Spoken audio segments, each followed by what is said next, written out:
ભાવનગર શહેરની બેરામુંગા સ્કૂલના વિદ્યાર્થી દ્વારામાં જે પડેલી સુસુપ્ત શક્તિઓ છે ને બહાર લાવવા માટેનું કામ થઈ રહ્યું છે।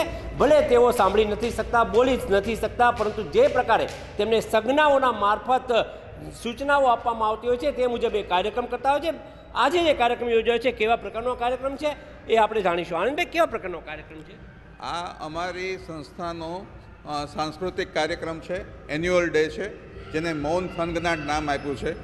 આ જે છોકરાઓ છે એ સાંભળી નથી શકતા, બોલી નથી શકતા, છતાં પણ તમે અહીંયા જોઈ શકો છો કે એ લોકો સૂર, તાલ અને લયની સાથે પોતાની કલાની પ્રસ્તુતિ કરે છે। તમને ક્યાંય પણ એવું નહીં લાગે કે આ બહેરામૂંગા છોકરાઓ છે।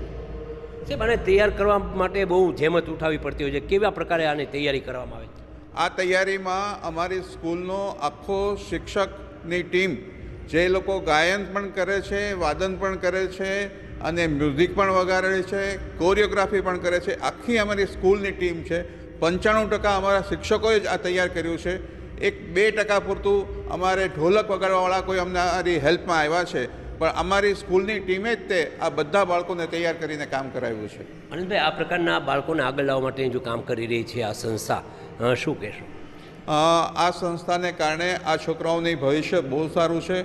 એ લોકોને ભણવાની સાથે વોકેશનલ ટ્રેનિંગ પણ અપાય છે અને ગવર્મેન્ટની સર્વિસીસમાં પણ એ લોકોને અમે ઇમ્પ્લિમેન્ટેશન એનું કરાવીએ છીએ। અમારા શિક્ષકો એમાં પણ ફોર્મ ભરીને એ લોકો સ્થાયી થાય અને ઉદ્યોગ જગતમાં, કોર્પોરેટમાં પણ આ છોકરાઓને સેટલ થાય એની માટેના અમારા પ્રયત્નો છે અને બહુ સારું એનું લાઈફ અમે કરી શકીએ એવા પ્રયત્નો છે। બાલિકાઓ, બાળકો કાઠિયાવાડમાં સાંસ્કૃતિક કાર્યક્રમ હોય અને રાષ્ટ્ર રમઝટમાં હોય તો કેમ ચાલે? પ્રોગ્રામમાં કંઈક ખૂટતું હોય ને એવું લાગે। રાસની સંકલ્પના ભગવાન શ્રી કૃષ્ણ સાથે સંકળાયેલી છે। ગોકુળવાસી કલ્પા પર રહેતા, તો આવો અમારા કાનુડા અને ગોપીઓની રાસની રમઝટ।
આ જે રાસની નૃત્યની જે ગૂંથણી છે ને આ વખતે એણે કરી છે, એનું ક્રેડિટ સુંદરને જાય છે। સુંદર, ખૂબ અભિનંદન બેટા।